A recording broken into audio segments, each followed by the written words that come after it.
Live. All right. Good morning, everyone. That was good. My name is Christina LaCroix. I am an academic counselor here at the Fall River campus. John and I are going to be leading this orientation session for you today. We're going to be joined by other advisors too to kind of walk you through the process for today. We'd like to continue the welcome this morning, and I'm going to introduce our Vice President of Student Services and Enrollment Management, Dr. Ed Cabellin. Good morning, everyone. Good morning. It's a beautiful, beautiful, humid day here in Fall River, isn't it? Well, on behalf of our president, Dr. Laura Douglas, we'd like to welcome you officially to Bristol Community College. My name is Dr. Cabellin, and I am the Vice President for Student Services and Enrollment Management.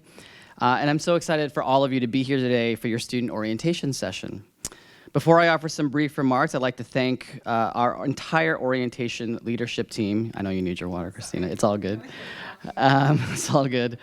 Beginning with Christina LaCroix and John Praviti, and so many other folks behind the scenes who make today happen. So can we just give them a quick round of applause for their efforts?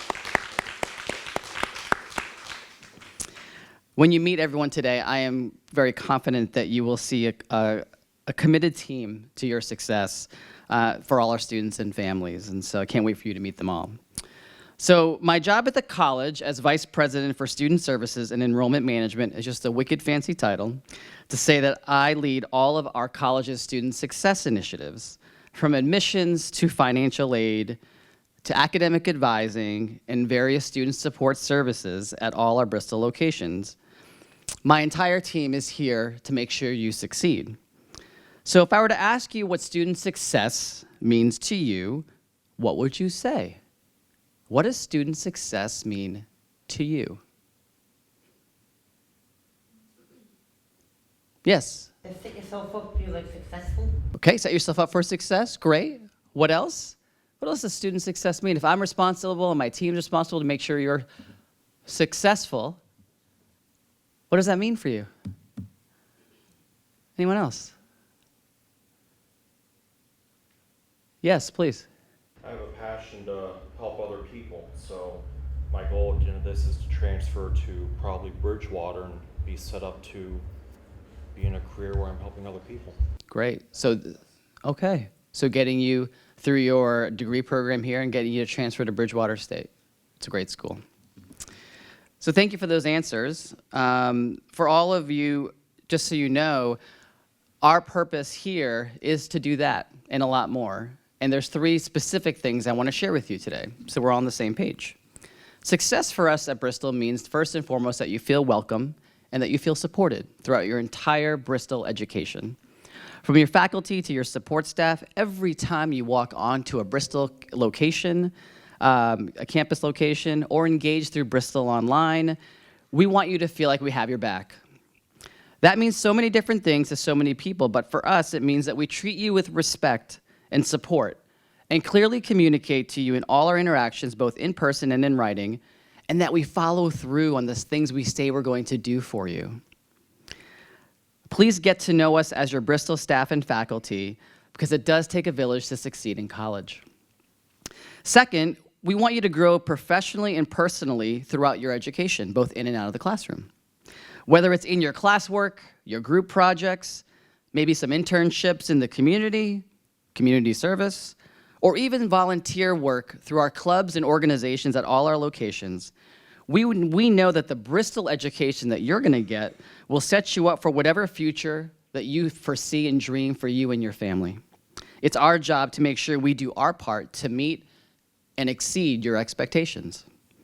The third thing is that we want you to earn your degree, your associate's or your certificate, as soon as possible.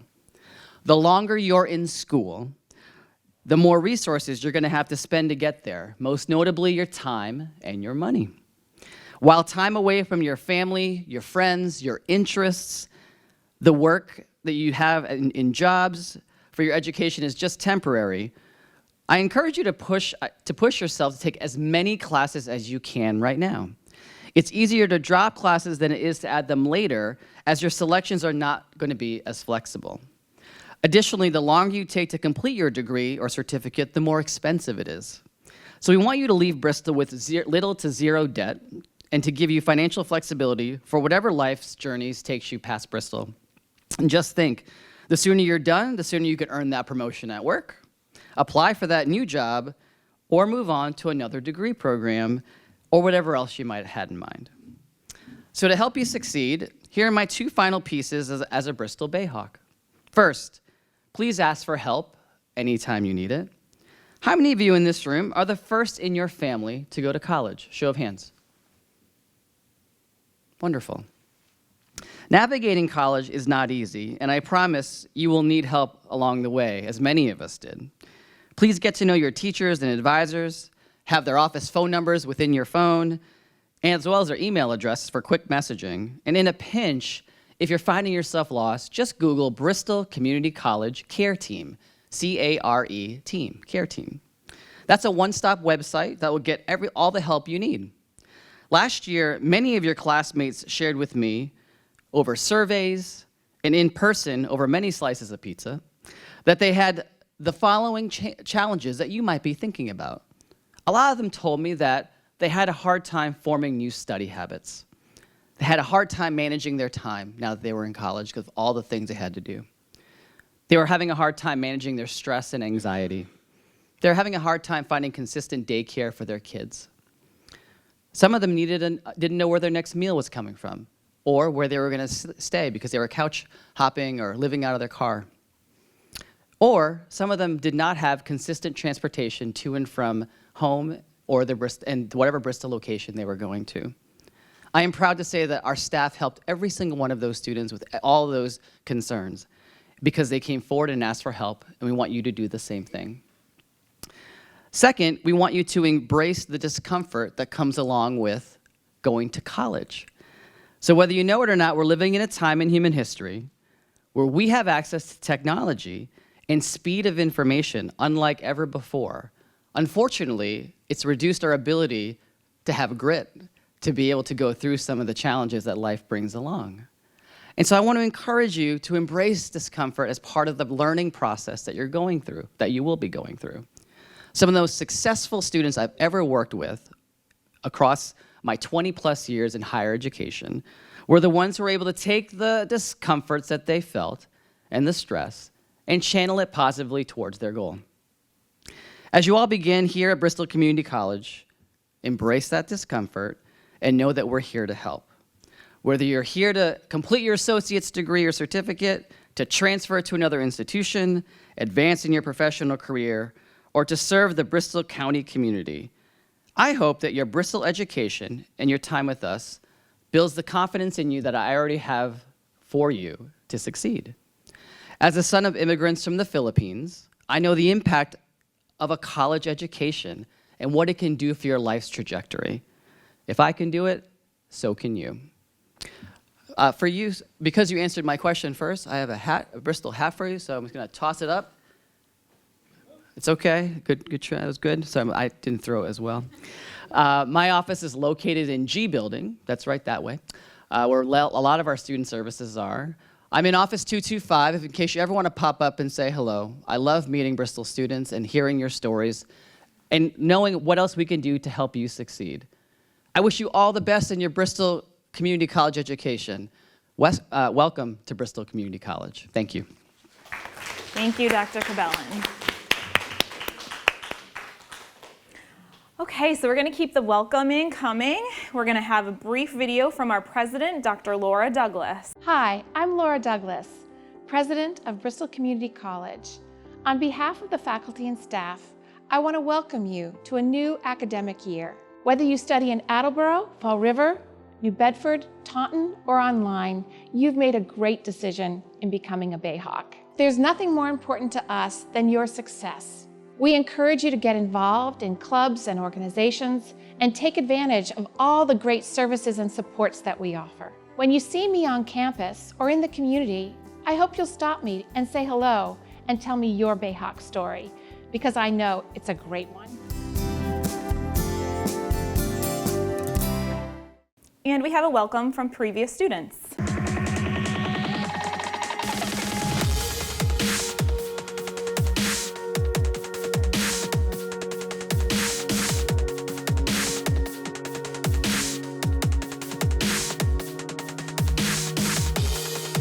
My advice to you would be to take advantage of everything that Bristol has to offer. There's so many opportunities for you to get involved in the community, to get involved in service, to get involved with other students and build friendships that could last you the rest of your life. Ask questions. Do not be afraid to ask questions.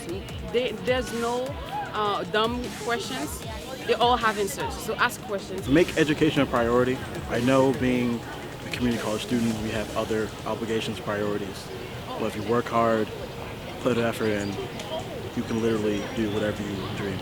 Don't be late for class. That's rule number 1. Number 2,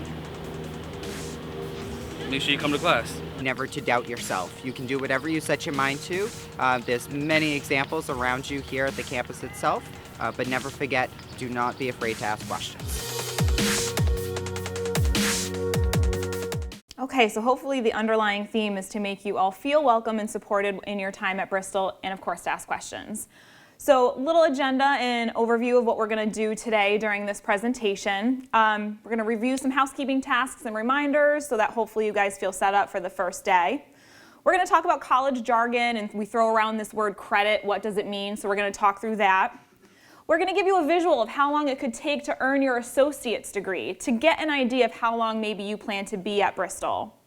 We're going to go through some pretty important academic policies known as the add, drop, and withdrawal policies. We're going to talk through some course options based on your placement results and on your major. And we're also going to have a financial aid presentation a little later this morning for you to ask questions regarding those payment options. And then, of course, we're going to register you for the fall semester. I'm just going to try and turn off that little dingy thing, so bear with me one moment. Okay, so a couple of these reminders. One of the biggest things, our fall bills are due on August 8th. So we want to make every effort to make sure that the schedule you build today is not dropped after August 8th for non-payment. So there's a couple of different payment options that you all can consider in terms of getting that bill taken care of. Hopefully financial aid if you applied for your FAFSA and if you qualified. We have a payment plan option that students can sign up through their Access BCC accounts, and that splits up the total bill throughout a couple payments throughout the semester. Or of course you can pay in full. After August 8th, the college does something that if there's no payment made to an account, they will delete your schedule from your account. And you guys are going to work really hard to create one today. We want to make sure that we can secure that, and we need to do that in order to do that, we need to have a payment made. For my students registering for 9 or more credits, and we're going to talk through what that means, but let's just say that you're anywhere close to full-time status, we're going to talk you through a process called waiving health insurance. So it is a state mandate that everyone is covered with health insurance, so the college automatically enrolls you in student health insurance. Tax on about an $1,800 bill to your account. So if you're covered through health insurance through an employer or a family member, a loved one, whatever the case may be, we want to make sure that you log into your Access BCC and waive that student health insurance before your bills are due, so it takes away that $1,800 charge.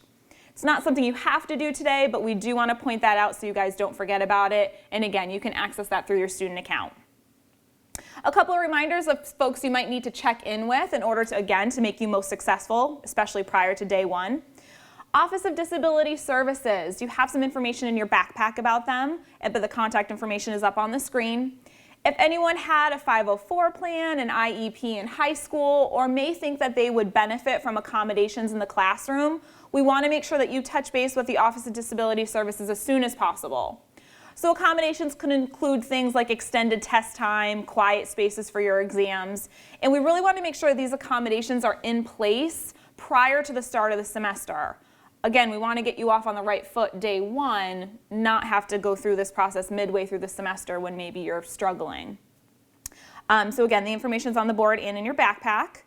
Veteran services, if anyone is utilizing veterans benefits through themselves or a spouse or your family, we do ask that you check in with Robin Gallant so that the certification process can be taken care of so that your bills are paid for. And then is anyone interested in participating in an athletic team, one of our sports teams on campus? If so, and you don't want to raise your hand, we just ask that you get in contact with Alyssa Freza. She's our athletics coordinator. She just ensures that your schedule looks okay so that you're able to make it to practice and games on time and make sure that you carry a full-time enrollment status to be eligible to play. So at any point in this presentation, you can snap a photo of what you see on the screen, or you do have pens in the backpacks that we gave you, so feel free to jot some notes. And again, if you have any questions, please feel free to raise your hand.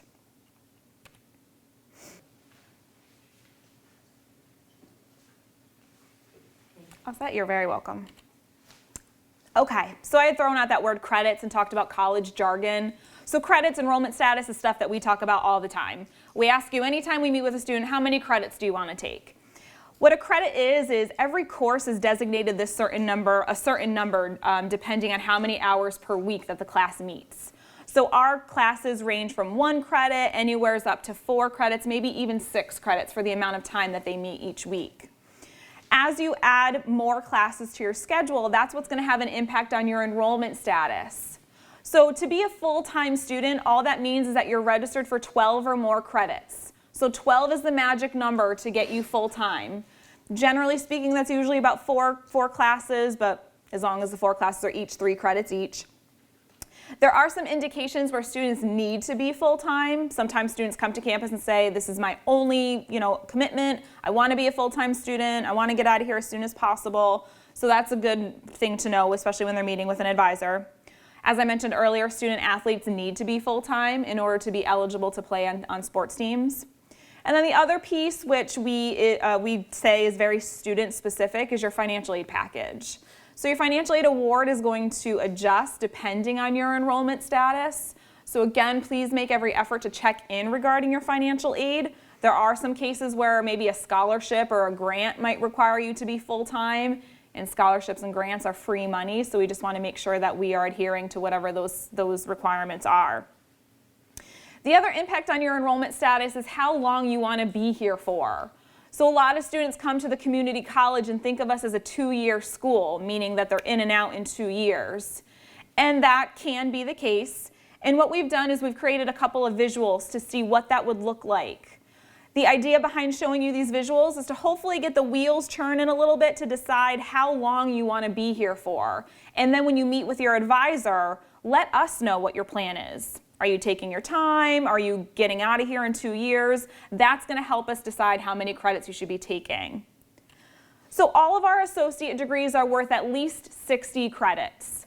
And how would one complete a 60-credit degree program in 2 years? We take that 60 credits and we divide it by 4 semesters. Fall, spring, for a 2-year program. In order to complete that in 2 years, a student has to register for 15 credits per semester. So we're actually taking that 12 credits, bumping it up another 3 credits. So it's very much a full-time schedule. You'll notice on the visual that the student is taking roughly between 5 to 6 classes per semester to earn this degree in that 2-year time frame.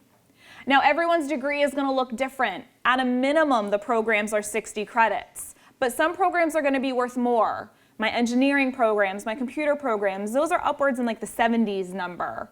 So as you meet with an advisor and as you plan out your academic plan and how long you want to be here for, we need to account for how many credits your program is worth. We're going to show you that later on today in the college catalog so that you know exactly how many credits your degree is worth.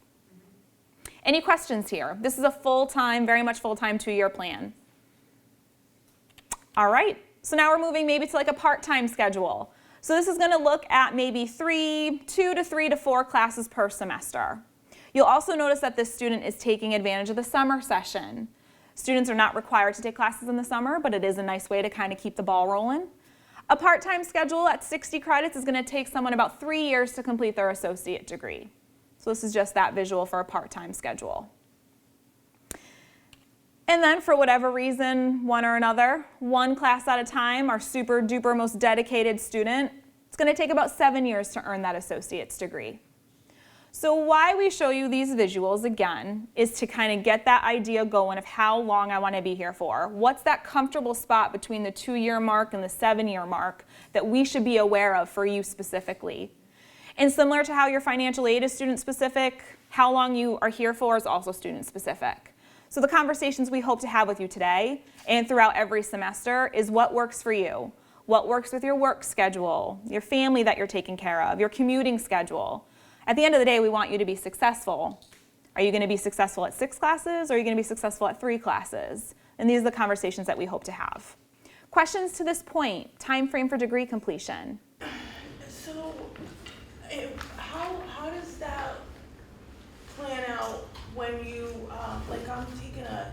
I'm doing like a transfer program for my bachelor's. So is it the same type of thing, time frame, or does it kind of like carry over as far as how long you're going to be here and then go to the next kind of spot? Sure. So transfer to? So the question was the students in a transfer program and wanted to know if that had if this time frame worked the same way transferring on to a bachelor's degree.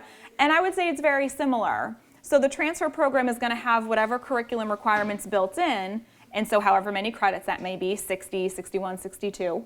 And we just decide on that plan. Maybe we get you done in 2 years, and then you start off hopefully at that junior level when you transfer to the four-year institution. And then again, depending on how many classes you take there, decide upon how long it might take you to earn your bachelor's degree. Our transfer-friendly programs, and there are some that are not transfer-friendly, so let's make sure that if your goal is to transfer, we put you in a transfer-friendly program.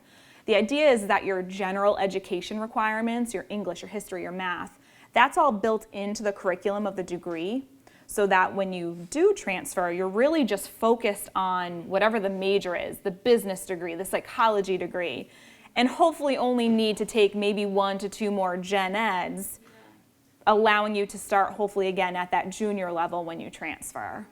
Does that answer your question? Yeah. Perfect. If you have any others, we can certainly talk through those. Just because I know also that, like you said too, depending on your placement, like I didn't place too well on the math, so I'm probably going to have to take like a few extra math classes before I can even get to the class that my degree requires. I understand what you're saying, and thank you for mentioning that. That is typically something I mention in here, and I didn't. So the other question was that in case you didn't place into college level reading, writing, or math, does that push out how long it might take you to earn your degree? And I want to say yes and no. So what these examples didn't take into consideration was that developmental work. So in some cases, students can't start English 101 in their first semester. They have to start with the English 090. And so that then would push our English classes. But there's still a way that when we work with advising that we can map out that plan and still get you done in that ideal time frame. But yes, developmental courses should take priority. We should get them done in our first semester so they don't delay college level work in the future semesters. Now you did ask specifically about math, and I'm going to talk about that momentarily, but it's good news. It means that you don't have to take too many classes before you actually start your college level work. So it's good. Good. Anybody else? Yes? Let's say you want to like take it like at least like slow and easy, like in like the beginning, like 2 or 3, and at least like go up like more. That'd be possible. I think that's a great idea. I think we can start off our first semester getting your feet wet, maybe 2, 3 classes, whatever you think you can handle. And if that turns out to be easy and you think you could handle more, well, the spring semester we could add on another 2 or 3 classes. So we could always change your enrollment status per semester to whatever makes you most comfortable. Thank you for that question. Anybody else? Alrighty. Okay, so some more technical information that's good for you all to know. In order to graduate from Bristol Community College, you need at least a 2.0 cumulative GPA. We work off of a 4.0 scale, so just kind of keep that in mind. Students that may be interested in our competitive programs, such as nursing, dental hygiene, OTA, and quite frankly, for everyone in the room, we do encourage you to aim a lot higher than the 2.0, but just for that technical piece, that is what the minimum GPA is to graduate. We offer support services to assist you in increasing that GPA, and we'll talk about a little bit more about what those support services look like. And then those really important policies that I mentioned. So this add-drop period, if you don't take anything away from today's presentation, at least remember the add-drop and withdrawal periods, because those are going to affect your academic standing and possibly your bill. So add-drop, this period typically happens the first 2 weeks of every semester. And what that means is that we are giving you from today until the drop deadline to make final adjustments to your schedule. So Dr. Cabellin said, load up as many classes as you can today because it's easier to add them today than the first day of classes. So if I wanted to take 5 classes and really push myself, I go in that first week of classes and it seems a little overwhelming, maybe I overdid it. In those first 2 weeks, I can drop a class, take it off of my schedule, and it's like it never happened. So I don't pay for it, it doesn't show up on my record or anything. So we really want to take advantage of that add-drop period because it has no financial or academic impact on you. After the add drop period is when the impact arises. So I believe the drop deadline for this fall is September 16th. So let's say on September 17th I decide I need to drop that 4th class or that 5th class. Now it's going to be considered a withdrawal. And a W will stay on your transcript. One withdrawal over the course of your academics is not the end of the world. But too many withdrawals and, God forbid, failures is going to have an impact on your academic standing. We're not going to talk too much about academic standing today, but it is a policy to be aware of, and that has an impact on your financial aid. So ideally, we like to tell you about this add drop period because it really is that last effort to make a schedule work for you without having any implications. We will show you a reminder text that could be sent to your phone to remind you of these deadlines. But if you also typed in the add drop schedule on our Bristol website, you would bring up the calendar so that you could see when the deadlines were. Additionally, when we talk about withdrawing, so after the add drop period is a withdrawal period, there's also a deadline to withdraw from classes. In the fall semester, at sometime in November. After that deadline, you're in your class. You're kind of stuck in it and you're earning whatever grade that the professor plans to give you. The other thing to know about withdrawals is that professors cannot withdraw you from class. So the withdrawal process has to falls on the student. So God forbid something happens and your car dies and you can't make it to campus anymore, you have to let us know that you need to withdraw from a class if that's the route that you want to take. So again, students have to withdraw themselves. Faculty, staff, we can't do that without you. Questions about add drop or withdrawing? Yes. When's the deadline for that student to withdraw? For the withdrawing, I knew someone was going to ask me that. I don't know that date off the top of my head, but I promise to get it for you. It's also on the website. Like I said, if we type in that add drop schedule, it's also in that calendar. But I promise before the end of the day, I'll find that date out for you. Okay.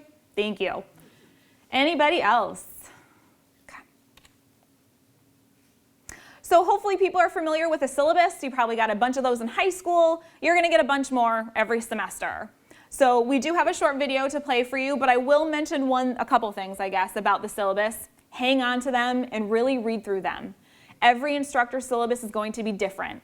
Some of them might have very similar information, like about plagiarism and where to find tutoring, so some of that content might be similar. But every professor is going to create their own. And they might have different policies, especially on something called absences. So in college, excused absences don't really exist. At the most, you might be in class 3 hours a week, tops, maybe 4 hours if you're in a lab. So we really hope that you're planning doctor's appointments and things like that around the class schedule because you're only seeing your professors for a limited time during the week. So professors will have their own policies on how many absences you can have before it affects your final grade or before they might even fail you. So just be sure to read through those. I'm going to play this video and then we can talk about any questions that you might have.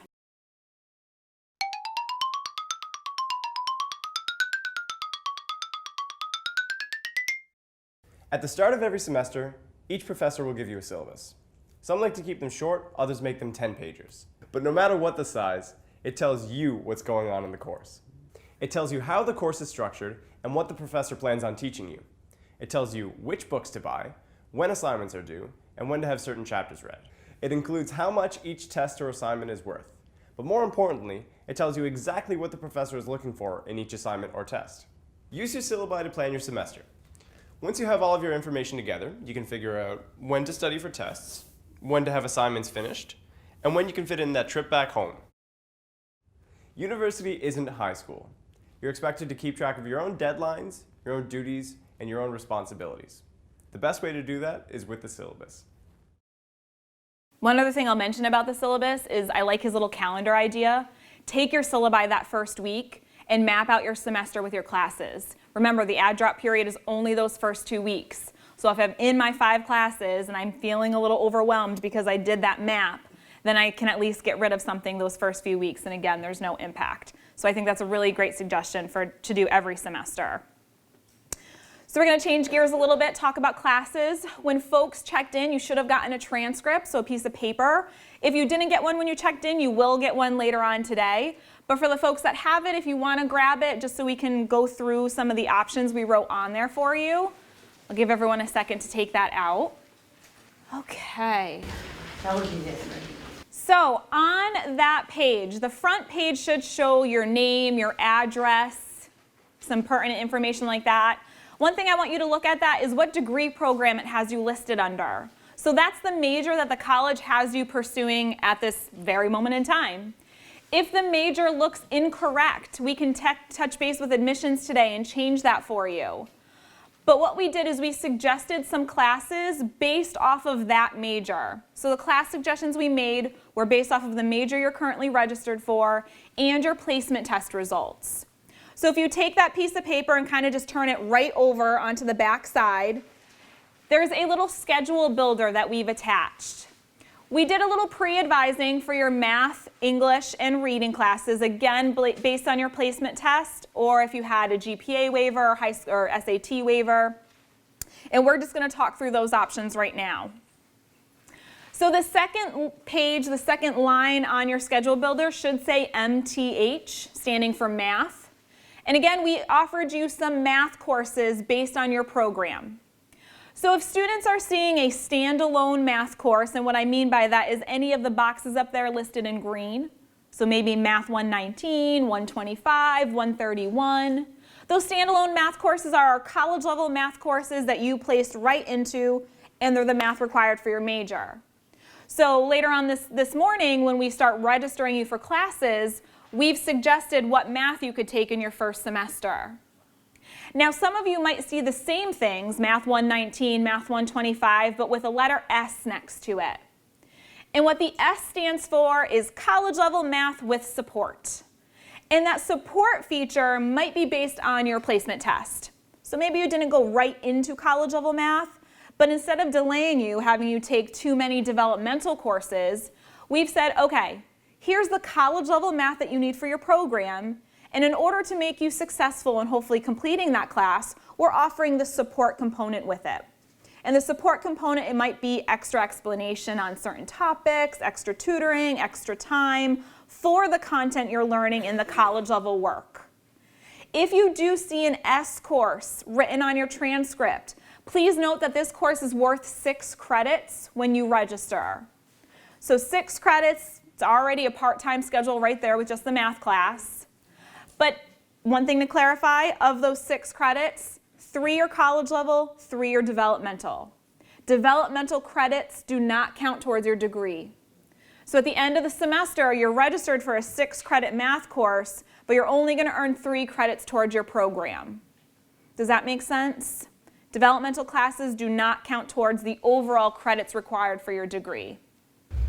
But does it still qualify you as being full-time? Yes, great question. So in terms of your enrollment status, if you needed to be part-time, you're part-time already at that 6 credits. So in terms of paying for it and your enrollment status, yes, that does count towards your part-time, full-time status. Great, great question.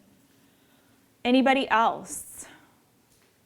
All right, and we're going to walk you through it, so if you're not sure what math class you need, again, we're going to talk everyone through that a little bit later. If you look right above the math line, and you'll see ENG-RDG, so that's the English and reading options. Some folks might see English 101 or English 102. Again, as a standalone, that means you've placed right into college level English. In some cases, students might see an English 091 on their schedule. And what English 091 is it means that you needed a little bit of extra support in reading and writing. And so instead of taking those classes as 2 separate entities, 2 different instructors, 2 different sets of assignments, the English department has morphed them together to creating English 091. So now you're taking kind of one class with the same instructor, same set of assignments, same textbook, and you're getting those 2 developmental classes done at once. English 091 is also going to be worth 6 credits. And English 091, again, was for folks that needed both English 90 and Reading 90. It will be indicated on your paperwork if you need it, so you don't need to kind of rack your brain on what that means.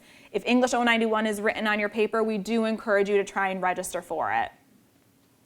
If folks see English 092 on their schedule, it should also say English 092 with English 101.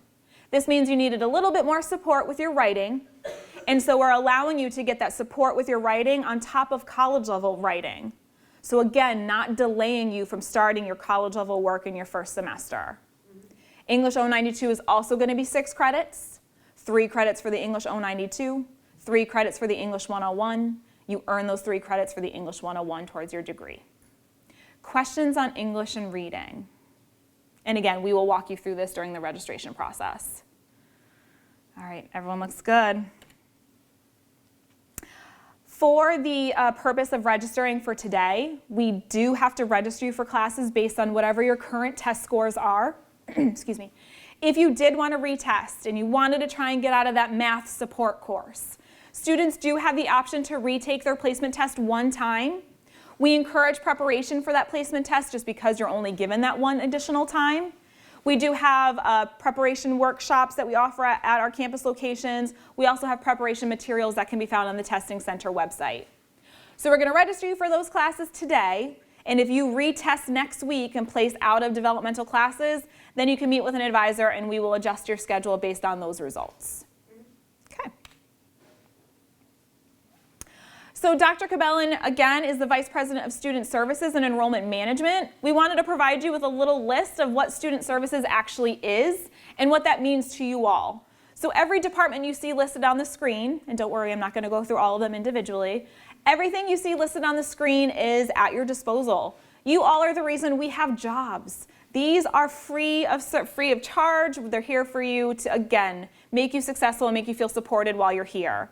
I will point out advising because I'm a little biased since I work in that office. Students will be assigned an advisor during their time at Bristol, whether it be a professional advisor like myself or maybe even a faculty advisor in your program. We encourage you to meet with us often and not just for registration. That's only one component of our job. We really want to work with you to develop that academic plan and talk about your long-term, short-term goals. Some of the other items on here that students aren't aware that we offer, something like counseling and health services. I think we all struggle sometimes with stress and anxiety. You shouldn't feel like you're alone feeling that on campus. We have certified mental health counselors on campus. We also have a nurse's office. If you got a headache and you can't get through your test, go grab some Tylenol. We have these, again, free for you to use. Excuse me. Student and family engagement is one of those other ones we like to point out because it offers really a lot of engagement opportunities on campus. So we have club fairs, we have harvest festivals and stuff on campus. And it's really an opportunity for you to feel like you're not just coming here for classes. We are offering you some fun stuff as well to feel connected.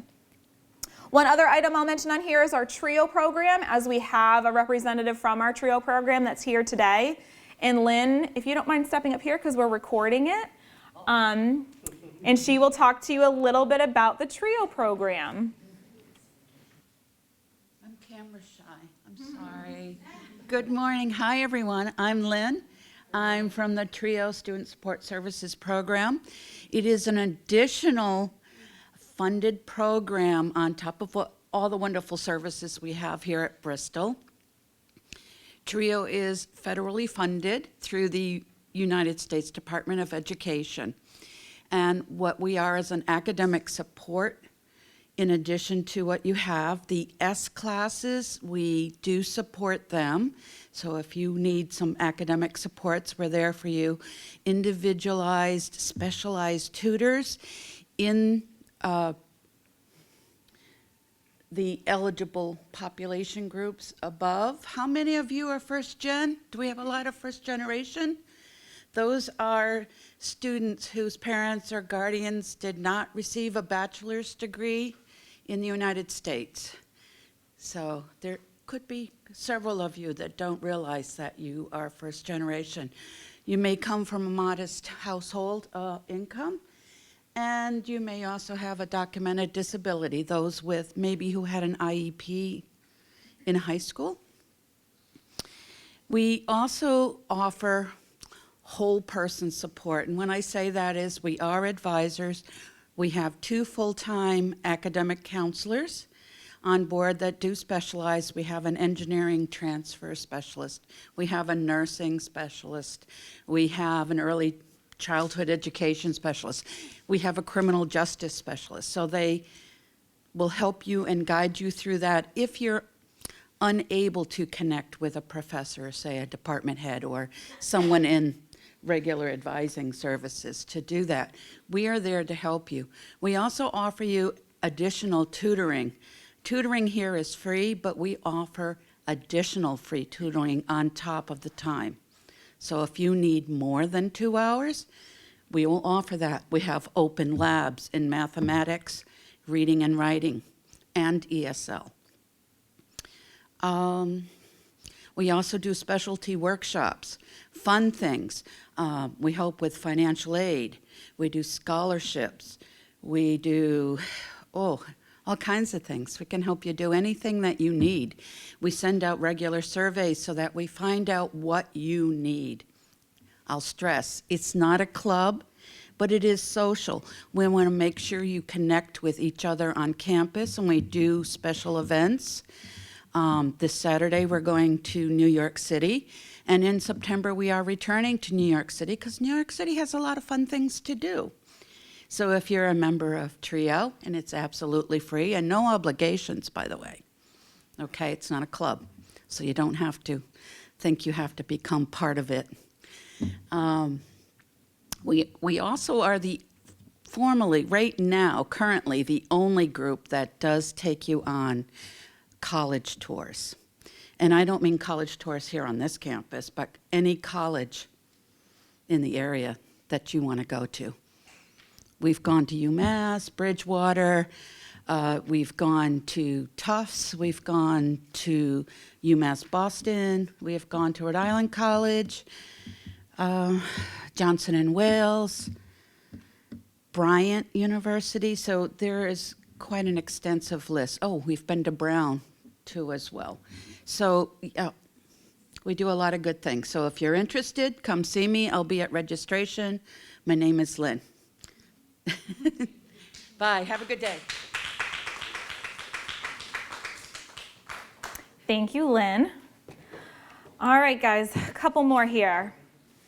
So if you would like to take out your cell phones, you can either take a photo of this or you could actually do the action that I'm going to kind of walk you through. So I told you that we could send you reminders about academic policies like the add drop or withdrawal policy.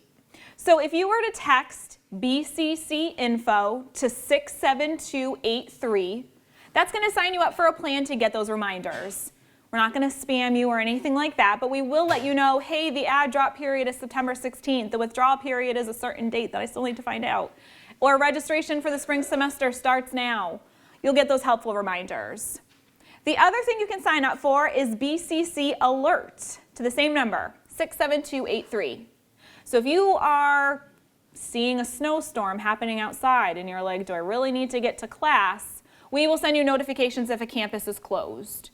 We've also received notifications when 24 was shut down for an accident, so really some good information to kind of plan accordingly for your day.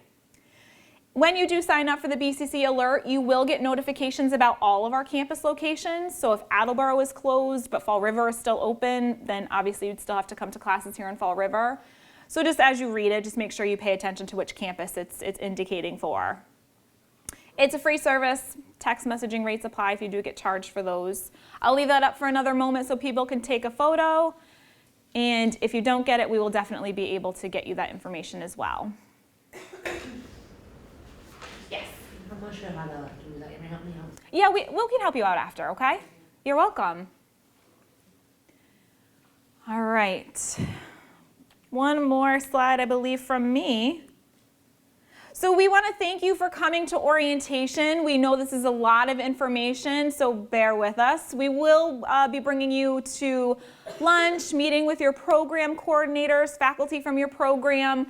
But because of your attendance today and with a student ID, which if you don't have, we will get you that today, you could take advantage of some of the services we have on this campus and our other campuses. With your student ID, you bring it to the library, you get it activated, you can take out books, movies, for fun, for school, whatever the case may be.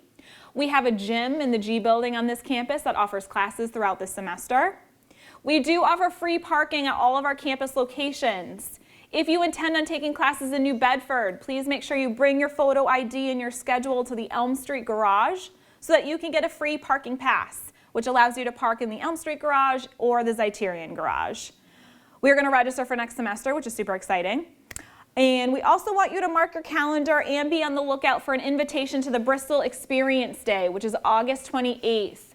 It's going to have a little bit more activity than today might have, but we're going to have food trucks and a band and some other opportunities for you to interact with services on campus. The times up there are incorrect. I believe it's going to start at 1 p.m. But again, everyone in here will receive an invitation for that day. Are there any questions as we wrap up? Alrighty. So again, thank you guys. John and I will be working with you throughout the day as we get you registered.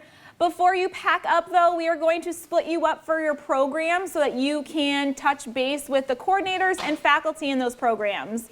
So just sit tight 1 second and John's going to give us directions.